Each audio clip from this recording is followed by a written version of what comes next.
अब जैसे ही मंदिर में घुसते हैं वैसे ही हम लोग माथा टेक के प्रणाम करते हैं। उसी तरह मेरा गांव मेरा तीर्थ, हम गांव को इस तरह से बनाए वो मंदिर मस्जिद गिरजाघर की तरह सजाया हुआ गांव है। वैसे गांव को आदर्श गांव, वैसे गांव को मॉडल गांव है ना। और जब तक आप अपने व्यवहार में कैसे आप एक नंबर में शिक्षा, दूसरा में संस्कार, तीसरा में हाथ में हुनर, ये 3 चीज हमारे गांव में सभी लोगों को दिया है और दिया जा रहा है। कौन कौन चीज? शिक्षा, संस्कार, हाथ में हुनर। अगर जिस हमारे भाई बहन लोग को शिक्षा और संस्कार और हाथ में हुनर है, वो कोई बेरोजगार रह सकता है? तो यह चीज हमारे गांव में सबके अंदर में, चाहे बच्चे हो, बूढ़े हो, नौजवान हो, सभी लोग के अंदर में शिक्षा, संस्कार, हाथ में हुनर, जहां अगर ये चीज तीनों चीज अगर रह गया, वो कभी पीछे नहीं रहेगा, हमेशा वो आगे की ओर बढ़ेगा, है ना।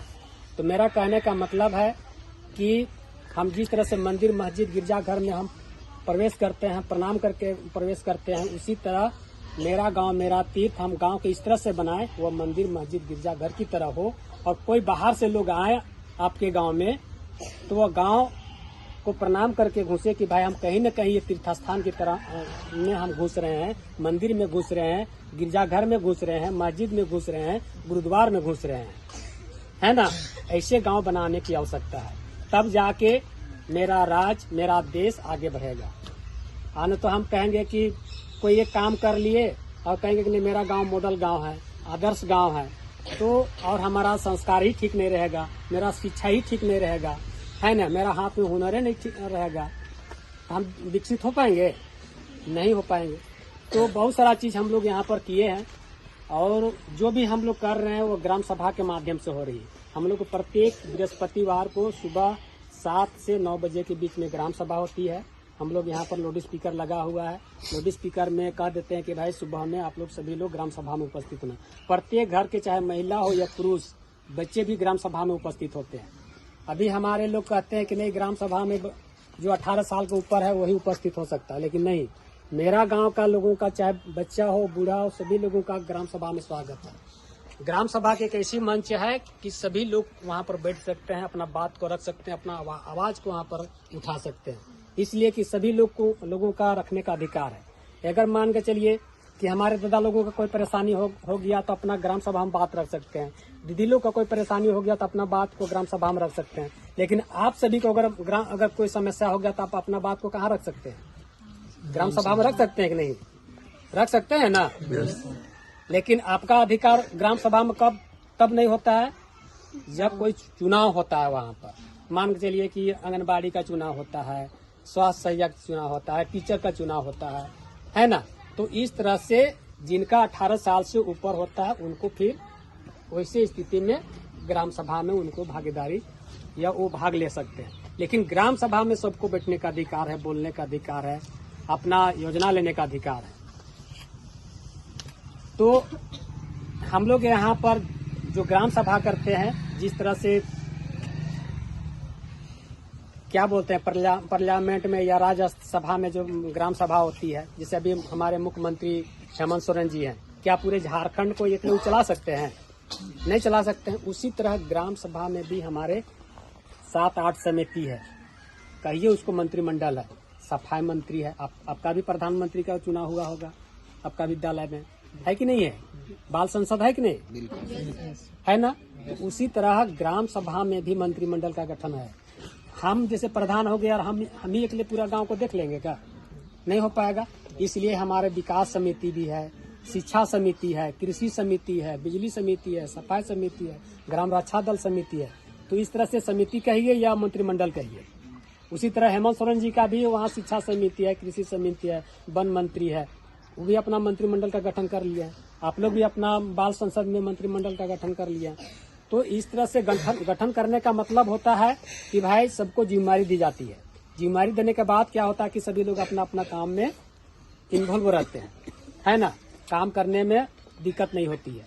तो हम लोग जो है ग्राम सभा में इस तरह से बंटवारा कर लिए हैं और सभी लोग ऐसा नहीं कि ग्राम सभा किए और रजिस्टर में पारित कर लिए उसके बाद बक्सा में रख दिए, है ना, वैसा नहीं। जिस दिन से ग्राम है ना काम करने में दिक्कत नहीं होती है, तो हम लोग जो है ग्राम सभा में इस तरह से बंटवारा कर लिए हैं।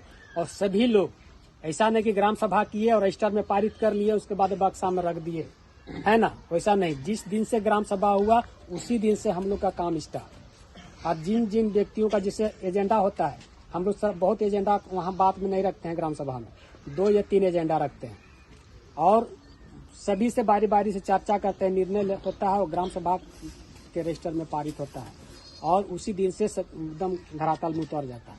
1 सप्ताह के बाद फिर हम लोग बैठते हैं ग्राम सभा में, फिर हम लोग कहते हैं, समीक्षा बैठक होती है कि भाई जो आप लोगों को जिस जिम्मेदारी दी गई थी वो कहाँ तक काम हुआ।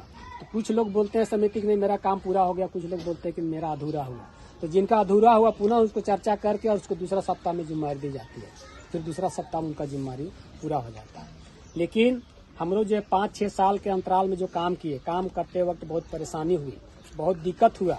हम लोग के ऊपर तक 4, 5, 8, 10 केस भी हो गया, है ना। अच्छा काम करने में बहुत परेशानी भी है, लेकिन क्या हम छोड़ देंगे? क्या नहीं छोड़ना चाहिए ना। तो हम लोग को क्या हुआ, परेशानी क्या हुआ, 1 नंबर में हम लोग जो है श्रमदान आप लोग समझ रहे हैं क्या होता है श्रमदान? शर्म को भूल जाना। हाँ शर्म को भूल जाना नहीं, श्रमदान, self labour, do your hard work. जैसे हम लोग जिस गांव में अगर श्रमदान करने लगेंगे, जिस स्कूल में श्रमदान होने लगेगी, है ना, तो सोचिए कि उस दिन से संगठन बनना तय, उस गांव में मजबूती बनना तय। श्रमदान का मतलब हम लोग जो यहाँ पर रोड बना है उसमें भी हम लोग श्रमदान करते। चबूतरा अगर बना है तो इसमें भी हम श्रमदान किए, मंदिर बना है तो उसमें भी हम श्रमदान किए, है ना। हर जगह श्रमदान हम लोग किए। तो वही श्रमदान का देन है कि प्रधानमंत्री नरेंद्र मोदी मन की बात में 2-2 बार बोल चुके हैं। हम लोग जो है अभी जैसे बरसात का जो पानी होता है वो पानी हम अपने गांव से दूसरे गांव में नहीं जाने देते हैं। अच्छा, वेरी गुड। कैसे? जंगल का पानी को जंगल में रोकने का काम किए हैं। और जंगल के बाद जो टार होता है उसको हम लोग जो है TCB, ट्रेंच कम्बन हिंदी में बोला जाता है। ट्रेंच बांधते, हाँ, ट्रेंच बांधना बोलते हैं उसको। देखिए यहाँ पर भी मतलब खोदा हुआ 12 फीट लंबा, 3 फीट चौड़ा और 3 फीट गहरा, है ना। तो हम लोग जो है उसके बाद गांव में जैसे आपका क्या खपरेला का घर है तो उसका वहारी होता, पानी जहाँ गिरता है तो हर आंगन में एक सोख्ता गड़ा हम लोग वो श्रमदान से खोदे हैं। उसके बाद आपका खेत में जहाँ पर धान खेती होती है वहाँ पर हम लोग मेड़बंदी कर दिए। टाड़ में TCB खोदा गया। जंगल में लूज बोल्डर टेक्चर जो हम लोग सर जानते हैं कि 70 दिन लगातार हम लोग श्रमदान किए। 200 व्यक्ति हम लोग श्रमदान करने के लिए जाते थे। सुबह हम लोग टिफिन उपिन बांध के जाते थे, शाम को 6 बजे लौटते थे। 70 दिन श्रमदान में उसी समय हम लोग नहीं समझ गए थे कि हम लोग जो है प्रधानमंत्री मन की बात में बोलेंगे, ये समझ से हम लोग काम नहीं किए थे। हम लोग तो सोचे थे कि अपना गांव में जो सूखा पड़ता था, यहाँ पर कुआं सूख जाता था, यहाँ पर खेती बाड़ी नहीं होती थी, इसलिए हम लोग जो है जगह जगह पर चेक डैम हम लोग बांधने का काम किए। तो जंगल का पानी को जंगल में, टाड़ को पानी टाड़ में, गांव को पानी गांव में, खेत को पानी खेत में। मतलब जो बरसात का पानी है वह पानी को माँ धरती के पेट में डालने का काम किए, है ना। अब मान चलिए ऊपर में हम लोग पानी को रोकते हैं तो नीचे अगर हम 2 भाग कुआं खोदेंगे तो ऑटोमेटिक है उसका जल स्तर ऊपर उठेगा कि नहीं उठेगा, बढ़ेगा, है ना। तो उसका जल स्तर बढ़ेगा। तो इस तरह से हम लोग जल संरक्षण का जो काम किए, इधर सुनिए, जो जल संरक्षण का जो हम लोग काम किए हैं तो पूरे भारत वर्ष में 2nd पुरस्कार भारत सरकार जल मंत्रालय, है ना, भारत सरकार जल मंत्रालय 2nd पुरस्कार हम लोगों को 1.5 लाख रुपया हम लोग को पुरस्कृत किया गया था। और जो हेमंत सोरेन से पहले जो मुख्यमंत्री थे रघुवर जी, वो खुद यहाँ आए थे और हम लोग जो यहाँ पर नशा मुक्ति किए हैं। यहाँ कोई भी व्यक्ति यहाँ ना दारू बनता है, ना हड़िया बनता है, ना लोग सेवन करते हैं, है ना। यहाँ पर दुकान है एक और उधर दुकान है। इस दुकान में ना आपको पान गुटखा तिरंगा कुछ नहीं मिलेगा, है ना। तो इस तरह से हम लोग जो नशा मुक्ति किए हैं तो रघुवर दास यहाँ पर आके और हम लोगों को 2 लाख रुपया वो पुरस्कृत किए थे नशा मुक्ति के नाम से। और अभी टाइम नहीं है हम लोग जंगल हम लोग जो बचाने का काम किए हैं, तो हम लोग करीब 400 एकड़ में जंगल बचाने का काम किए हैं। उसमें जंगल में मोर, हिरन, तोता, गिलहरी, बहुत तरह का वहाँ पर बंदर है, लेकिन उसका मारते हम लोग नहीं है, उसको हम लोग सुरक्षा देते हैं, है ना।